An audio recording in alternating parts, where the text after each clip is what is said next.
yang benar. Saya sebenarnya bukan yang terlalu gimana banget ya. Jadi sepanjang kamu tidak terlalu parah banget sih, enggak lah ya. Baik, kita masuk. Jadi ini pelajaran kali ini mengenai bagaimana, ya seperti kita tahu, Pak Jokowi sejak tahun 2014 itu mengenjot supaya ada percepatan mengenai infrastruktur ya. Jadi karena memang dengan kalau infrastruktur berkembang, tentunya daerah sekitarnya, misalnya kalau ada jalan tol dibuat, maka daerah sekitarnya itu akan jadi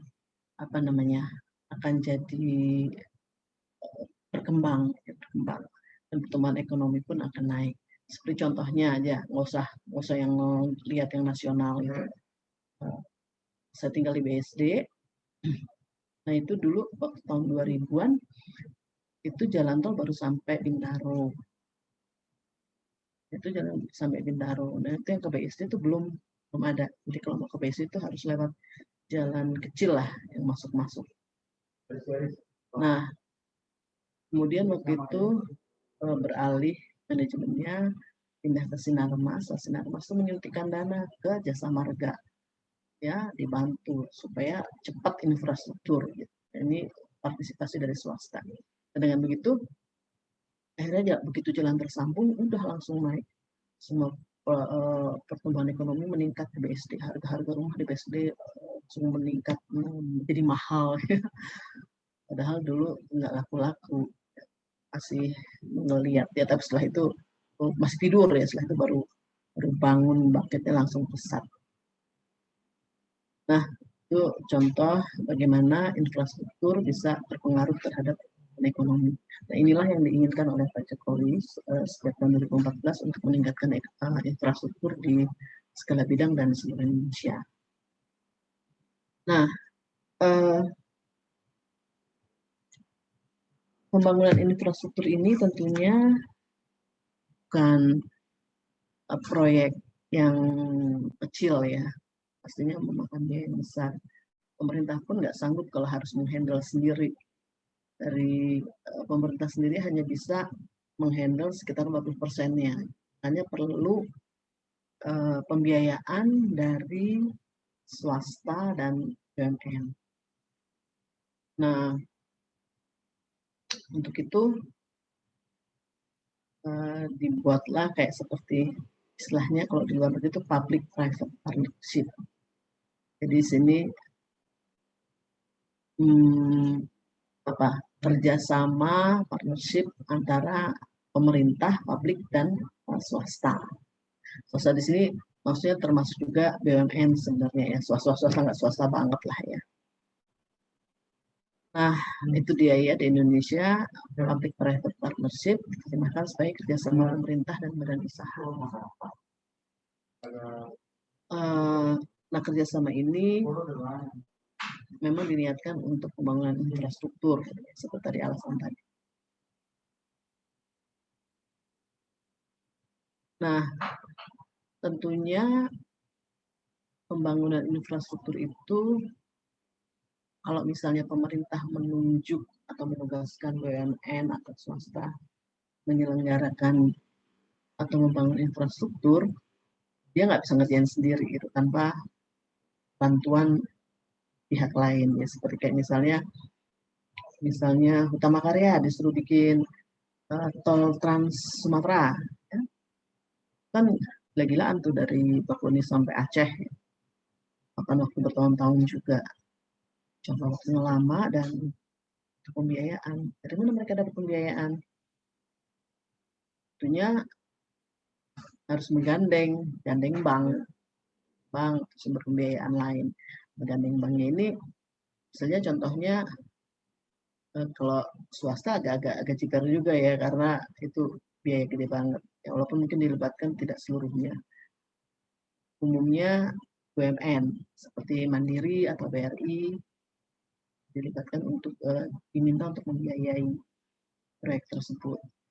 Nah, makanya karena dalam prakteknya biasanya ada aja hambatan, ada aja hambatan. Nah, keterlambatan dari pembangunan infrastruktur itu tentunya akan berpengaruh pada misalnya kalau misalnya terlambat, tapi kan tetap aja kalau dia pinjam uang ke bank ya tetap aja pinjamannya harus dibayar, bunganya harus dibayar. Kalau misalnya sampai nggak bisa bayar, maka BUMN yang satunya yang kena dampak, BUMN pembiayaan ya. Saya misalnya katakan utama karya BUMN teknis gitu ya, sementara Bank Mandirinya BUMN pembiayaan. Ini akan terkena dampak. Jadi memang seperti kayak efek domino gitu ya. Kamu tahu domino kan ya? Jadi kayak si balak 6, balak 4 gitu. Jadi kalau misalnya satu jatuh, langsung nyambung ke yang lain, langsung nyambung. Tek, tek, gitu. Jadi masalah di satu BUMN akan mengakibatkan yang lain-lain merambat ya, merambat. Nah, yang kalau misalnya Bank Mandirinya maksudnya kinerjanya langsung drop gara-gara memberikan pinjaman kepada BUMN teknis tersebut dan kemudian dia nggak bisa bayar, gagal bayar, BUMN Mandirinya jadi ikut drop. Akibatnya biasanya nggak hanya Bank Mandirinya aja, bank-bank lain pun akan jadi terpengaruh. Karena Mandiri aja yang sebesar itu atau BRI yang paling besar, kalau bisa dikatakan BUMN paling besar, itu aja sudah kolaps, gimana yang lainnya gitu. Nah, kayak penyakit menular aja, virus gitu ya, kayak COVID. Nah, oleh karena itu, karena resikonya tinggi, apalagi jangka waktunya lama, kemudian juga banyak hambatan di sana sini, nggak gampang sebenarnya. Sebenarnya hambatan bukan hanya soal finansial ya, tapi misalnya masalah pembebasan lahan tanah dijadikan itu bukan perkara mudah, sehingga kerjasama ini sering ada hambatan. Oleh karena itu pemerintah akan memberikan fasilitas-fasilitas berupa dukungan, jaminan, pembiayaan proyek. Makanya juga di Kementerian Keuangan itu ada PT SMI, jadi BUMN di bawah Kementerian Keuangan, namanya PT SMI Sarana Multi Struktur, salah ya. Itu tugasnya memberikan pinjaman untuk proyek-proyek infrastruktur. Maksudnya memang supaya cepat ya. Jadi tidak hanya bank-bank yang memberikan, tapi juga PT SMI di sini. Nah, jaminan pemerintah apa berupa kompensasi finansial ya yang diberikan oleh Menteri Keuangan. Jadi Kementerian Keuangan yang dalam hal ini pemerintah, kenapa sih Kementerian Keuangan concern terhadap BUMN? Ya karena memang Kementerian Keuangan adalah shareholders-nya, yang ultimate shareholders-nya gitu. Memang pemegang sahamnya Kementerian Keuangan. Kalau dulu sebelum ada Kementerian BUMN, kan Kementerian Keuangan yang megang penuh ya. Tapi setelah dibentuk Kementerian BUMN, kalau nggak salah tuh masih zamannya Pak Harto ya. Dibentuk Kementerian BUMN, jadi semua BUMN diawasi oleh Kementerian BUMN. Ya, BUMN apa aja? Baik BUMN perbankan, BUMN karya, kayak Wika, Utama, atau segala macam itu yang di bawah Kementerian Kerjaan Umum, kemudian yang di bawah SDM, kayak Krakatau Steel, terus PLN, yang di pariwisata, perhotelan, itu semua di bawah Kementerian BUMN. Tapi tetap aja Kementerian Keuangan karena pemerintah di sini yang menanamkan modal di sana gitu. Pemerintah yang membackup kalau seandainya proyek-proyek itu gagal bayar ya, pemerintah yang turun tangan. Makanya Kementerian Keuangan sangat concern dengan hal ini. Ya.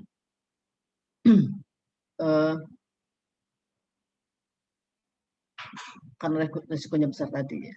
Di Kementerian Keuangan dalam hal ini membuat mitigasi risiko. Ya, mitigasi risiko itu ada di bawah DJ Direktorat Jenderal PPR, Direktorat Jenderal Pembiayaan. Apa sih saya itu kalau udah Dirjen PPR, penanggulangan resiko. Nah ya, kalau singkatan tuh susah banget ngapal ya. Nah, sebelumnya dia namanya DJPU kan, DJPU, masalah membiayai pemerintah itu dengan menerbitkan utang, obligasi, segala macam. Tapi kemudian kalau masalah risiko itu ada di PKF sebenarnya, ya, dan kebijaksanaan fiskal. Tapi karena pentingnya masalah percepatan infrastruktur ini, bagian yang mengenai mitigasi risiko dipindahkan ke DJPU, sehingga DJPU berubah menjadi DJPPR. Nah, itulah DJPPR lah salah satu direktoratnya yang memitigasi ini, namanya Direktorat PRKN. Susah ya, PRKN, Direktorat, saya nyontek dulu, Pengelolaan Risiko Keuangan Negara. Kenapa Kementerian Keuangan concern ya? Karena nanti kalau apa-apa akhirnya balik lagi minta dana lagi ke pemerintah, ya akhirnya mengganggu APBN kan. Karena itu supaya nggak mengganggu APBN, maka oleh Kementerian Keuangan dibentuklah ada yang namanya PT PII. PT PII itu P-nya Penjaminan Infrastruktur Indonesia. PTPI, Penjaminan Infrastruktur Indonesia. Jadi di sini di drop dana untuk menjamin. Karena sebenarnya BUMN maupun swasta, kalau bisa dikatakan ngeri juga sebenarnya menghandle kredit untuk proyek-proyek tersebut. Kalau nggak ada kepastian atau keyakinannya. Nah, mungkin kalau dilihat seperti kayak gini ya, kalau digambarkan misalnya, ini pemerintah memberikan penugasan bisa ke BUMN, ya, yang KPB itu bisa ke swasta, penugasan membuat infrastruktur, atau kalau ke BUMN juga mungkin akan kerjasama, sama juga dengan swasta. Untuk pembiayaannya kerjasama dengan BUMN pembiayaan, maksudnya dalam hal ini perbankan atau bank swasta juga bisa, atau bank di luar negeri seperti EDB atau World Bank juga bisa. Nah, namun si BUMN perbankan ini kan ngeri juga dia ya. Gimana kalau misalnya dia nggak bisa bayar? Makanya dibentuklah PT PII yang menjamin. Jadi sebenarnya kalau bisa supaya mudah digambarkannya seperti ini. Ini BUMN teknis, misalnya seperti kayak Wijaya Karya gitu ya, diberi tugas, bikin proyek A, misalnya. Dia bikin, dananya dari mana gitu. Udah kamu pinjam aja ke BUMN perbankan ini gitu. Dapat kredit, dia langsung mengerjakan. Untuk mengerjakan ini dia hubungan sama mungkin ada swasta-swasta lainnya atau ya kerjasama lah. Biasanya nggak mungkin sendiri lah. Kemudian nah nanti kalau sudah selesai, berapa persentase pekerjaan sudah selesai, dia lapor tuh ke ini apa namanya, ke kementerian yang terkait ya. Nah baru kementerian itu mendrop uang sesuai dengan berapa persentase pekerjaan sudah selesai. Jadi uangnya dapatnya itu baru ini, ya saya anggapnya dari pemerintah juga ya, dapatnya itu baru kalau sudah pekerjaan sudah selesai. Nah, bagaimana pekerjaan selesai itu dia pinjam duit dulu. Nah, kadang-kadang dia sendiri di kementerian terkaitnya itu waktu dropping juga seperti kayak misalnya di setiap kementerian kan sekarang kan konsentrasi ke COVID ya, konsentrasi ke COVID. Jadi akhirnya banyak proyek-proyek yang agak terbengkalai gitu. Mungkin dananya sudah terserap. Nah, kayak gitulah. Sehingga perlu ada penjaminan pemerintah. Khawatirnya di saat yang diperlukan dia ngedrop, membayar berapa persentase pekerjaannya yang ada duit, sehingga harus dijamin. Itu juga BUMN ini ketika saat dia mau ngebayar hutangnya itu ke sini nggak bisa. Nah ini kan bisa kelabakan kalau nggak dibayar, kinerjanya bisa drop dong. Makanya dia perlu yakin kalau pinjaman dia bakal di backup sehingga kalau dia drop ini masih bisa di handle ya. Itulah kira-kira gambar gampangnya. Jadi itulah kenapa dibentuk PT PII supaya nggak mengganggu APBN, jadi disendirikan. PT PII ini ya bentuknya perusahaan lah ya.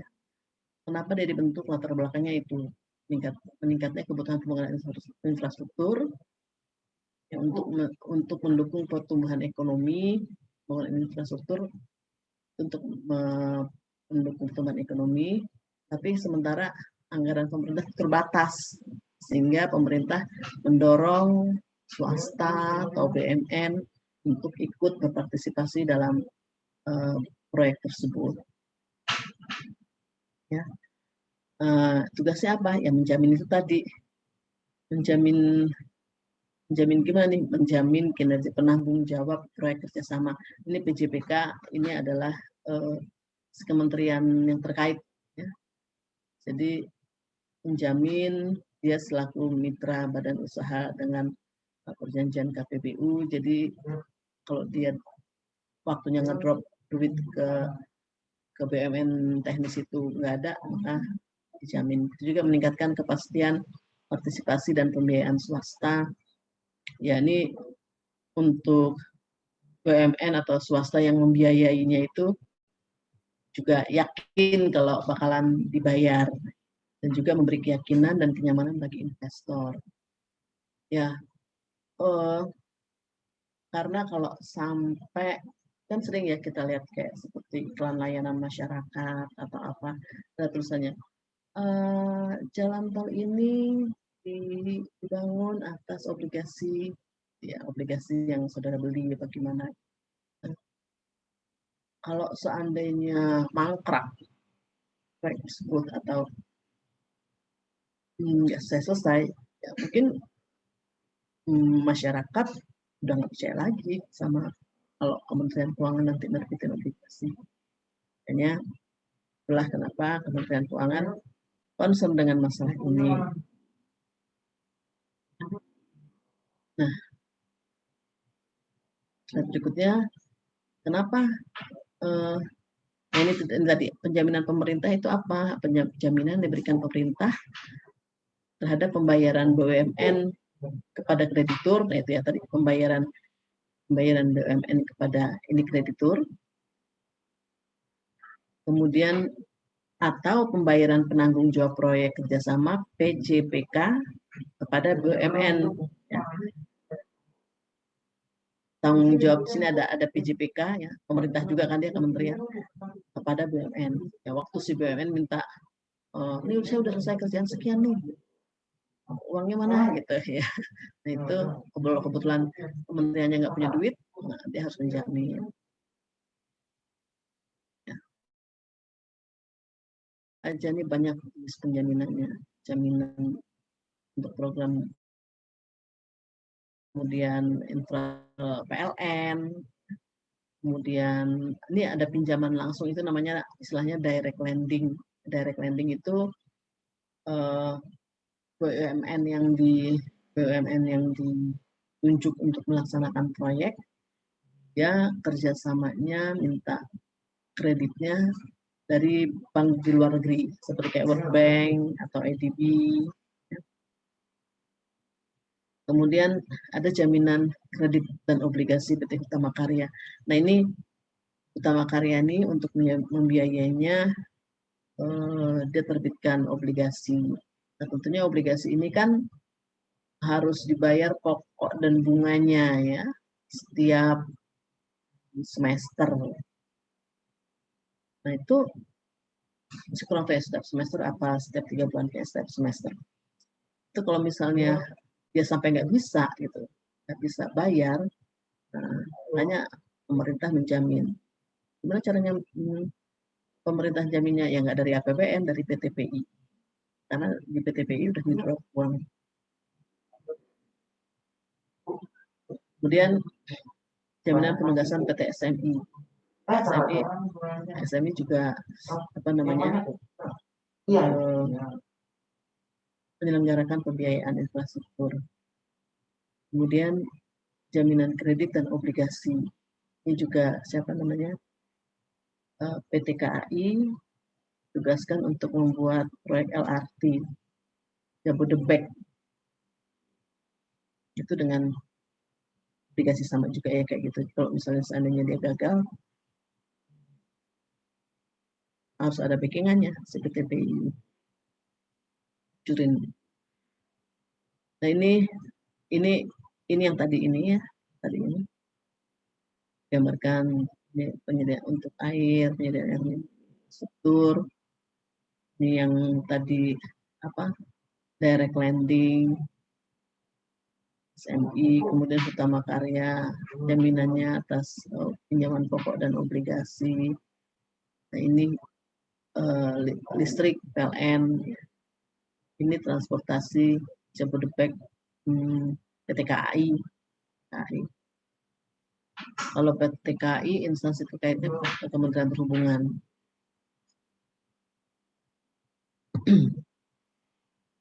Nah, coba kita lihat satu-satu contohnya. PLN tuh isu-isu terkininya tuh dia punya 3 proyek ya, fast track program tahap 1, fast track program tahap 2, sama proyek 35.000 kilowatt. Nah ini proyek-proyek dalam menjalankan proyek ini PLN juga ngeri ya, makanya ada jaminan untuk STP dan ini ada jaminan kredit. Kalau si proyek 35.000 ini dikasih semua tuh jaminan kredit, jaminan kelayakan usaha, jaminan direct lending. Seperti itu, seperti contoh seperti tadi gambar yang tadi. Kemudian PT Hutama Karya. PT Hutama Karya ini diminta untuk membangun infrastruktur tol Trans Sumatera dari Lampung sampai Aceh ya, tentunya bertahap, sedikit-sedikit. Nah ini tentunya makan waktu bertahun-tahun. Kita tahu, kamu juga pernah belajar manajemen keuangan. Kalau waktunya panjang, risikonya jadi besar. Makanya DJPPR itu di bawah DJPPR itu ada beberapa direktorat ya. Yang tadi direktorat apa itu namanya? Pengelolaan risiko keuangan negara, PRKN ya. Pengelolaan risiko keuangan negara. Itu nggak hafal-hafal kalau namanya singkatan. Itu melakukan mitigasi risiko. Kebetulan di direktorat itu pengelolaan risiko keuangan negara ya. Di bawahnya ada eselon 3 itu ada subdit mitigasi risiko BUMN. Nah, makanya dia tuh yang melakukan mitigasi risiko itu.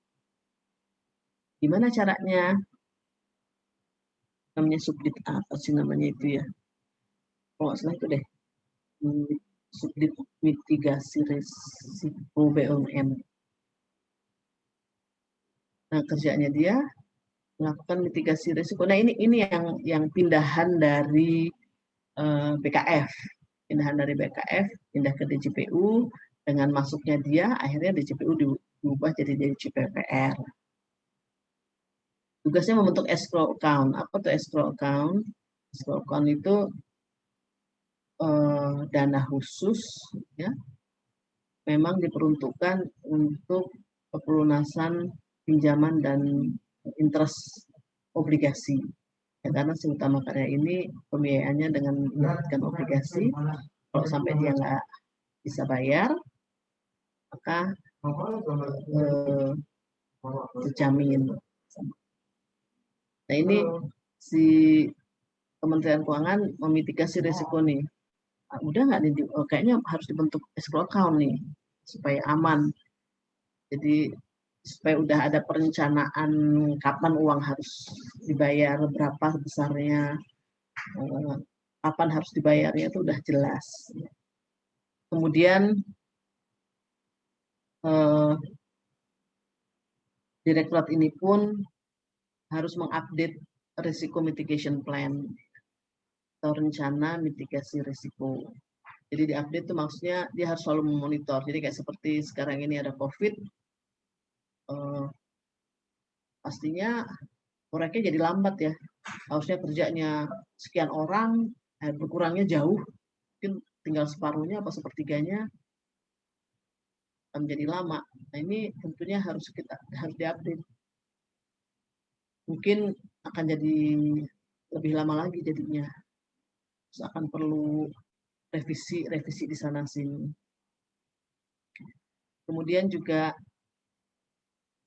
dia harus bikin laporan kemungkinan, namanya juga risiko ya, masih belum pasti. Jadi kemungkinan gagal bayar, kira-kira ini udah tanggal segini nih belum ada pemasukan nih karena pekerjaan belum selesai, berarti kementerian nggak akan mau bayar, mau ngucurin, ya nggak mau bayar lah, orang belum ada kelihatan pekerjaannya. Ya. Jadi harus dilihat nih, dia bakalan gagal bayar nggak. Ya. Kemudian arus kas. Laporan arus kas memang benar-benar yang real ya. Bukan proyeksi, kalau ini benar-benar real. Ini sama yang tadi. Jaminannya tadi menjamin kalau seandainya dia nggak bisa bayar pokok dan bunga. Kemudian ini tugasnya tadi, ini tugasnya Subdit, apa tuh lagi namanya, lupa, pengelolaan risiko keuangan negara. Saya ini melakukan risiko.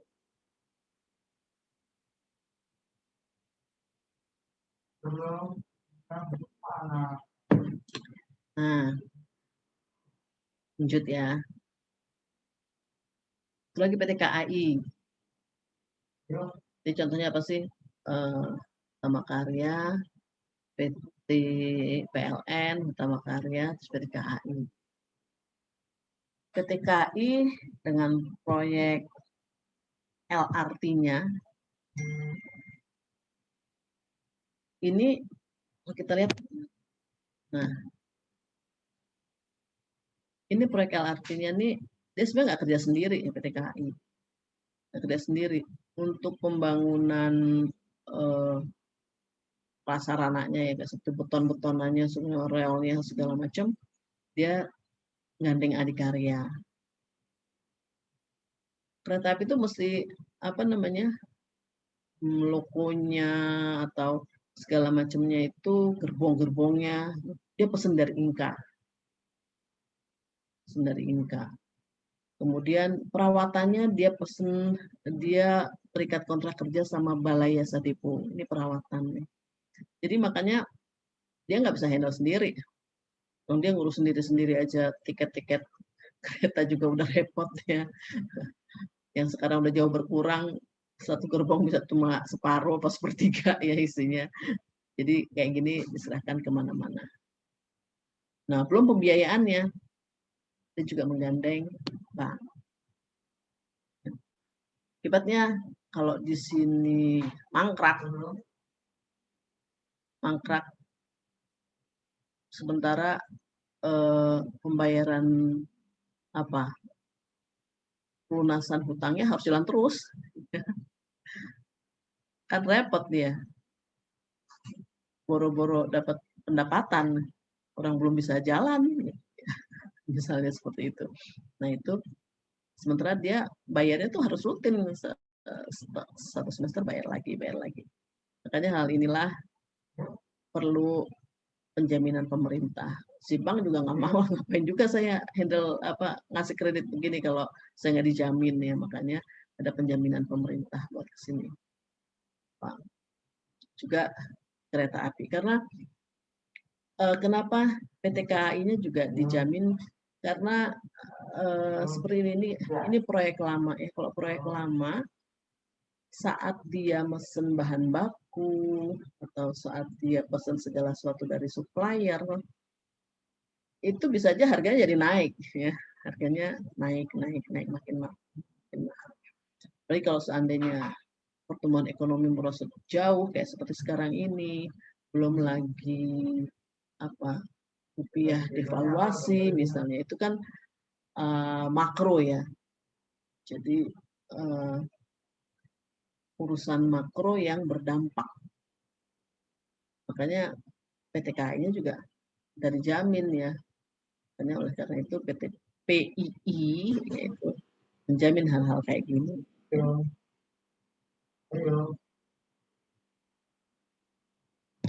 Sebenarnya kan pemerintah minta tolong ini. Makanya pemerintah harus punya ini juga, punya cadangan dana gitu ya, maksudnya untuk menghandle ini. Nah, pemerintah sendiri kalau disuruh ngerjain juga nggak bisa. Orang bukan keahliannya, bukan keahliannya. Pemerintah kan sebenarnya kerjaannya, kalau kementerian-kementerian itu kan lebih pada urusan kebijakan, lebih pada urusan administrasi daripada bikin-bikin game gitu-gitu ya. Makanya diserahkan ke BUMN.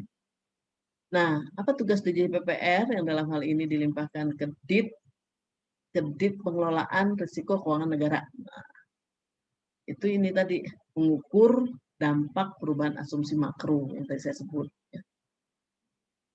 Kalau ada perubahan asumsi makro, ada pertumbuhan ekonomi nggak tumbuh-tumbuh malah turun. Nah ini tentunya akan berdampak kepada kinerja BUMN yang pada akhirnya akan berdampak juga fiskal.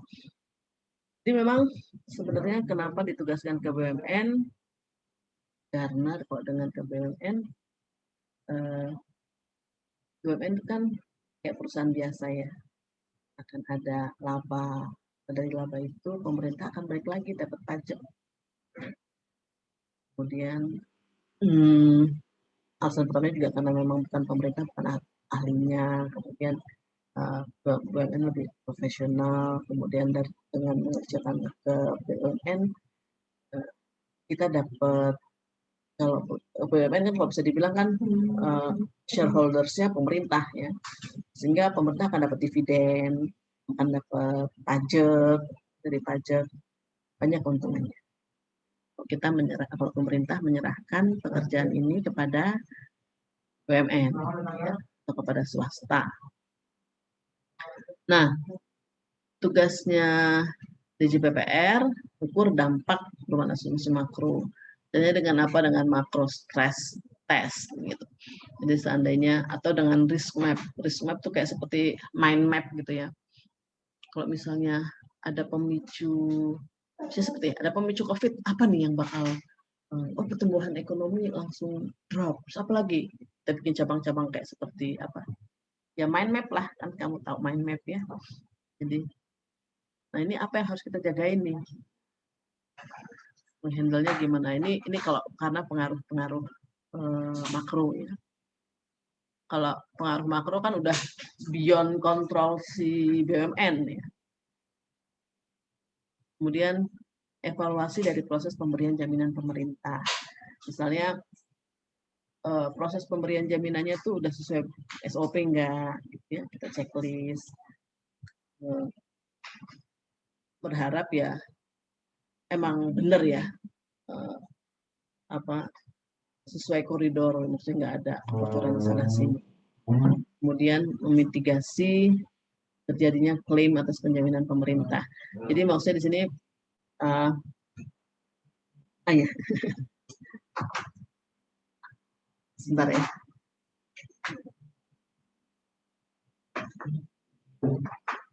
Lihat ya.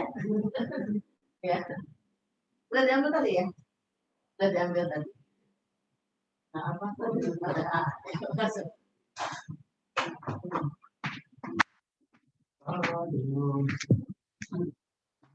Tadi ada ini, ada apa namanya? Guru ya.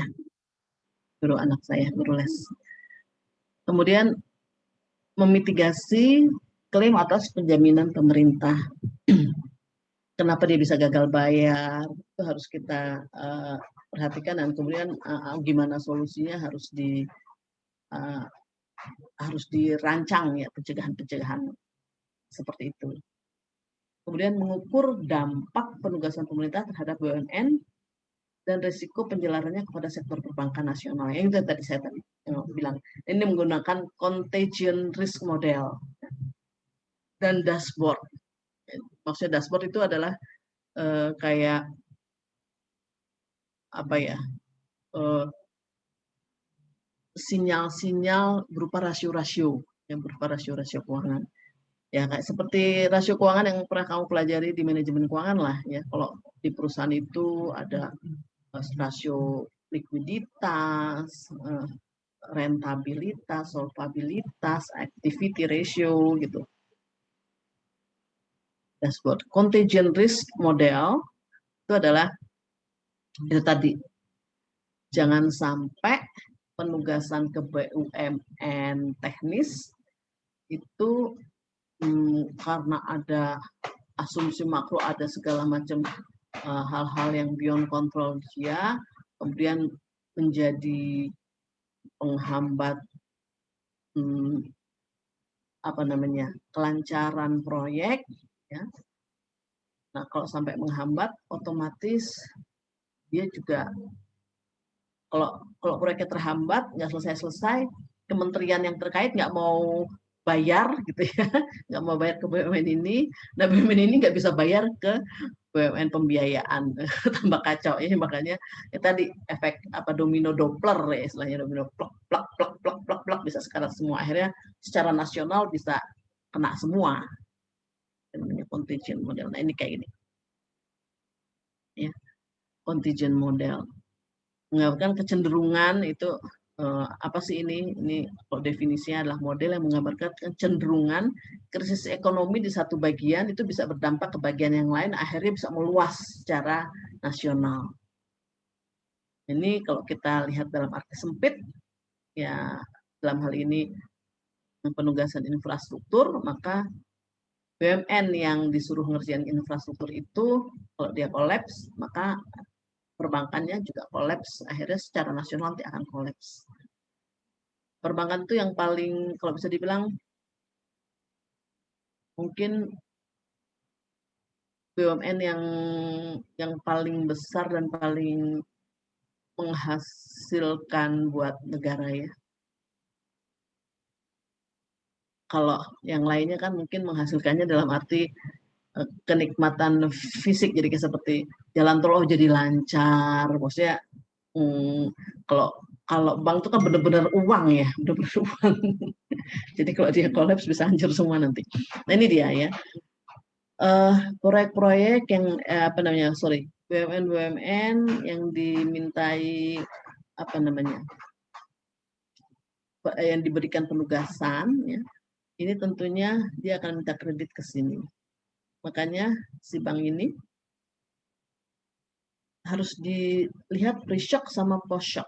Maksudnya harus diantisipasi dulu ya, dan kemudian juga benar-benar real dihitung. Kalau seandainya dia sebelum memberikan kredit, dia sebelum ditugaskan memberikan kredit kepada BUMN teknis, berapa NIM-nya, net interest margin, berapa ROA-nya, berapa ROE-nya, berapa CAR-nya, capital adequacy ratio, berapa LDR, berapa BOPO. BOPO itu apa? Tahu BOPO? BOPO biaya operasi per pendapatan operasional. Itu sebenarnya nama aslinya OPEX to operating income. OPEX to OPIN, operational expense to operating income. Kalau di Indonesia ini BOPO. Kemudian juga waktu pos kita lihat lagi. Jangan sampai karena gagal bayar dia terkena dampak. Yang salah siapa, yang kena dampak siapa. Nah ini dashboard ya.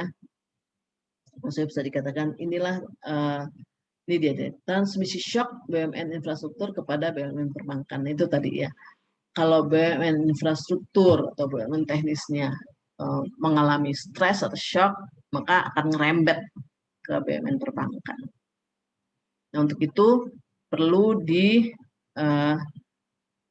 dianalisa laporan keuangannya, KAR-nya, NPL ini apa ya? Ini capital adequacy ratio, kemudian ini banknya ya, kemudian NPL itu non performance loan. Non performance loan itu adalah pinjaman kredit bermasalah, ya, yang nggak perform. LDR, loan to debt ratio. Jadi ini kalau bisa dikatakan pinjaman dibagi dengan, ya kalau bisa dibilang kalau di bank itu kan kalau kita memberikan pinjaman itu sebenarnya piutang buat bank ya. Tapi kalau dia terima deposito itu sebenarnya utang dia kan. Utang dia ya, suatu saat dia harus mengembalikan. Jadi ini dibagi apa gitu. Jadi kreditnya, pemberian kredit dibagi depositonya ya, deposito atau dana pihak ketiga yang dia terima. Kemudian ada ROA kamu biasa, NIM, BOPO, ROE. Kayak gini, ini yang dimaksudnya dashboard ini kayak gini. Nah, oleh karena itu penting banget, terutama maksudnya menganalisa laporan keuangan itu tidak hanya BUMN, laporan keuangan dari BUMN infrastrukturnya, ya, tapi juga BUMN pembiayaannya, dalam hal ini perbankan. Nah, di perbankan itu rasio-rasionya agak beda sama kita waktu belajar di manajemen keuangan. Ya, misalnya kan adanya quick ratio, current ratio, kemudian time interest earn, debt to equity ratio. Ada sih yang mirip, tapi profit margin on sales gitu ya. Tapi kalau di bank agak beda-beda dikit namanya ya. Quick ratio masih ada loan to deposit ratio, ya, loan to deposit ratio itu total kredit yang diberikan, loan-nya itu total kredit yang diberikan dibagi dengan deposito yang kita terima dari pihak ketiga. Ya, itu kan sebenarnya utang kita ya, utang kita sama pihak ketiga yang harus kita. Jadi kalau misalnya kalau mungkin di apa ya namanya?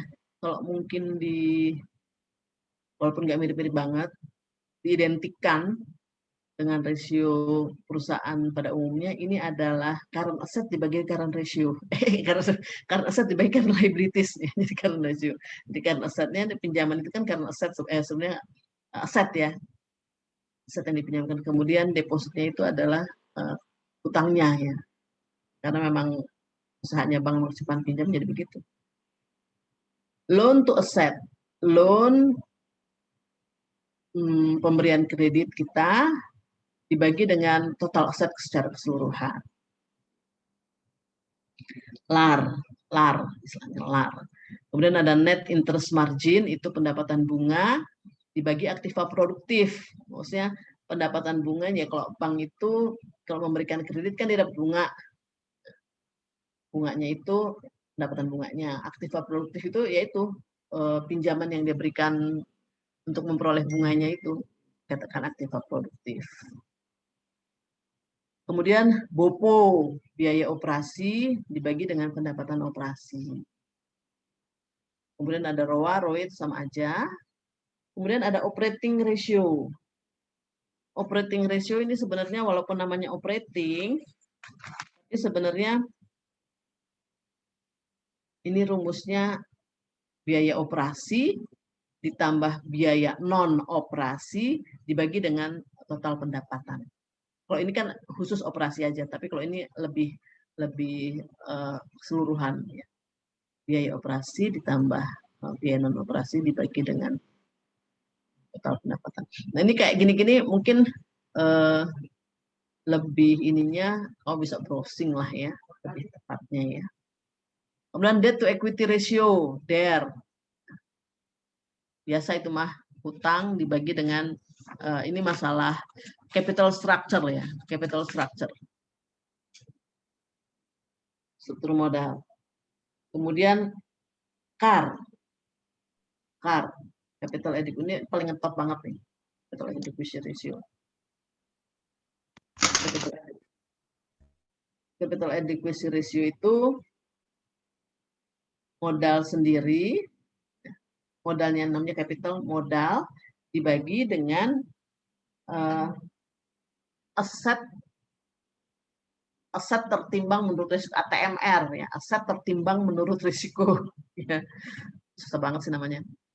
Jadi modal sendiri kita, nah modal kan memang modalnya bank ya, untuk beroperasi, modal dibagi dengan total aset tertimbang. Kenapa bukan total aset aja? Ya, karena total aset tertimbang tuh maksudnya seperti kayak kita ini loh. Piutang tuh kan ada kemungkinan tidak tertagihnya, ya. Ada allowance-nya, ada kemungkinan. Begitu juga ini. Dianggapnya karena memang aset-asetnya bank itu digunakan untuk memperoleh pendapatan, maka untuk memberi misalnya aset-aset itu dikelola untuk memberikan pinjaman, sementara pinjamannya sendiri belum tentu tertagih kan ya. Jadi harus kita ada cadangkan berapa persen. Jadi nanti bawahnya ini adalah total asetnya, total aset yang sudah dikurangi dengan allowance nggak tertagih. Kemudian interest risk ratio, itu interest risk itu rasio antara bunga yang kita terima, bunga yang bank terima dibagi dengan bunga yang dibayar. Kalau dia ngasih pinjaman kan akan terima bunga, tapi dia juga pinjam lagi, antar bank juga suka bisa pinjam-pinjaman ya. Nah itu dia harus bayar juga ya, makanya pendapatan bunga dibagi dengan biaya bunga. Kalau asset utilization ratio itu sih sama aja kayak di kita di perusahaan biasa itu total asset turnover. Total asset turnover. Sementara non performing loan itu tadi yang di awal saya bilang itu adalah kredit bermasalah. Kredit bermasalah. Jadi kita harus ngitung berapa persentase kredit bermasalah. Nah mengenai kalau misalnya mau nilai itu baik apa enggak gitu, itu baik apa enggak, itu emang kalau mengukur kinerja bank tuh harus hati-hati banget ya, harus benar-benar paham, karena kalau di laporan keuangan itu kita agak susah memisahkan ini mana sih yang aktif produktif, ini mana sih yang fixed asset beneran gitu, ini mana aktif produktif, itu pemisahannya harus dibaca dengan teliti. Kemudian gimana kita menentukan itu bagus apa enggak? Nah ini tentunya ada OJK, ya. OJK yang punya kriteria-kriteria itu. Dan tentunya ada sedikit toleransi lebih sedikit atau kurang sedikit tuh, skor. Nah selain kinerja bank yang tadi ini, ya kinerja bank, ya kinerja perusahaan BUMN infrastrukturnya juga harus kita lihat, ya seperti ini PLN, seperti proyek tol, si Hutama Karya tadi, itu harus kita analisa juga, baik rentabilitas atau profitabilitasnya, liquidity atau solvability, kemudian juga ini karena sifatnya jangka panjang banget ini, proyek Trans Sumatera ya bisa sampai ke Aceh itu entah makan berapa tahun, ya, maka ada teknik forecasting. Nah, ini ada debt service coverage ratio. Ini apa ini sebenarnya? Ini sebenarnya adalah operating income dibagi dengan total debt service, ya, total hutang. Jadi itu consolidated interest coverage ratio, namanya kayaknya heboh banget, CICR gitu. Sebenarnya ini hanya time interest earning before interest and taxes dibagi interest expense. Jadi untuk mengukur seberapa mampu dia melunasi kewajiban bunganya. Nah, inilah makanya kita belajar analisa laporan keuangan, adanya justru sebenarnya analisa rasio penting banget. Ya, kemarin nggak dipelajari lagi karena dianggapnya kamu udah pada paham banget sama analisa rasio. Nah, ini dia contoh-contoh. Ini bukan contoh ya, ini adalah BUMN terbaik tahun 2019.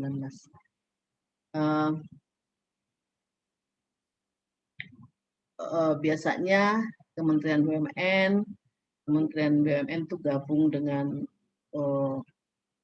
gabung lah ya dengan OJK. Kementerian BUMN bekerja sama dengan OJK, kerjasama dengan Kementerian Keuangan, kerjasama dengan IAI, Ikatan Akuntan Indonesia, ya, karena dia yang paham banget sama annual report, kemudian dengan BPKP, ya, itu BPK itu bekerja sama, kemudian mereka menjadi juri untuk memilih BUMN terbaik.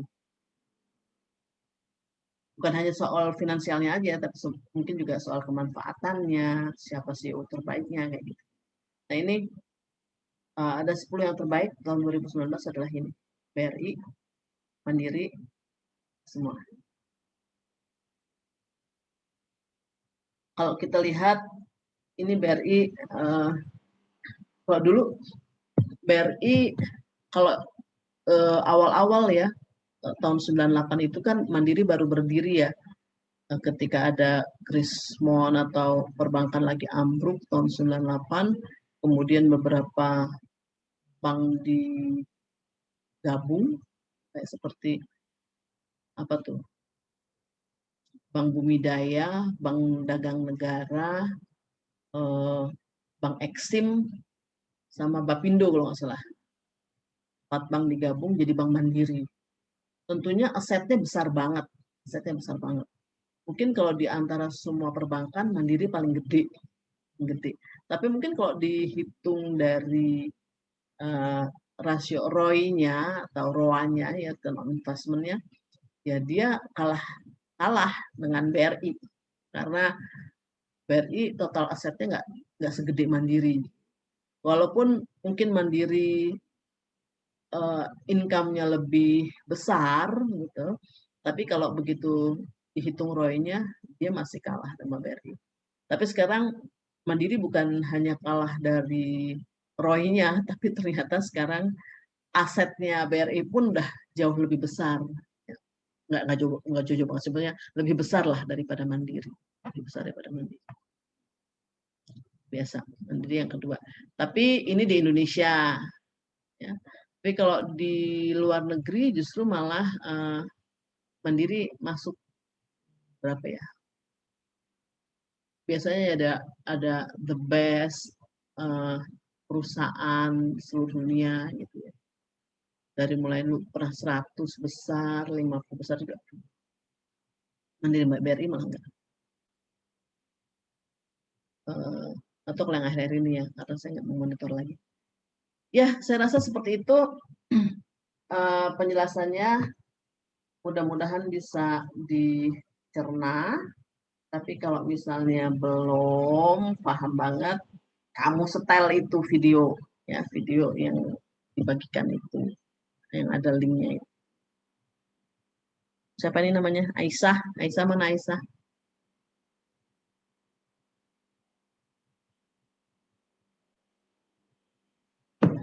Aisyah mana Aisyah?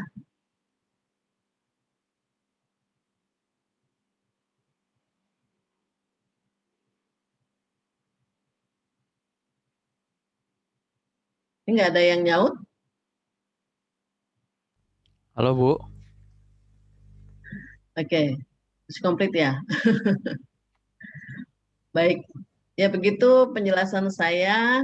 Saya rasa kalau misalnya ini sekarang kita pindah ke itu aja ya, pindah ke WA ya, untuk ngisi waktu sisanya, biar nggak terlalu ini di Zoom.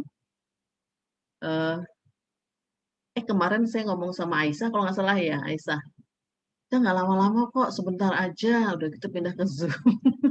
Ternyata saya kalau rupanya kalau ngomong nggak bisa di stop ya. Kepanjangan lagi. Tapi kemarin kamu bilang katanya sudah pakai yang apa itu ya. Oke deh. Kita pindah ke WA ya. Ya Bu. Siap baik Bu. Oke. Saya udah kasih itunya belum ya? Sebentar, saya sudah kasih di WA grup sudah ada slide-nya belum ya? Kadang-kadang lupa. Saya sudah bagikan belum? Belum Bu. Belum ya? Oh belum, oke deh. Slide-nya nanti saya bagikan ya. Baik. Oke, kita pindah dulu ya. Sementara saya kasih kamu ininya, slide yang barusan tayang. Lalu sebenarnya di slide ini juga ada suaranya nih, kalau bisa dilihat di sini. Ini ya, di sini ada. Cuma nanti yang kalau yang melalui WA kayaknya nggak muat ya karena besar sekali. Nanti saya yang ini saya kasihnya ke Google Drive ya. Oke, baik. Pamit dulu ya. Saya pindah ke WA ya. Bukan pamit beneran, kamu jangan kabur ya. Pamit di sini, kita balik ke WA. Baik.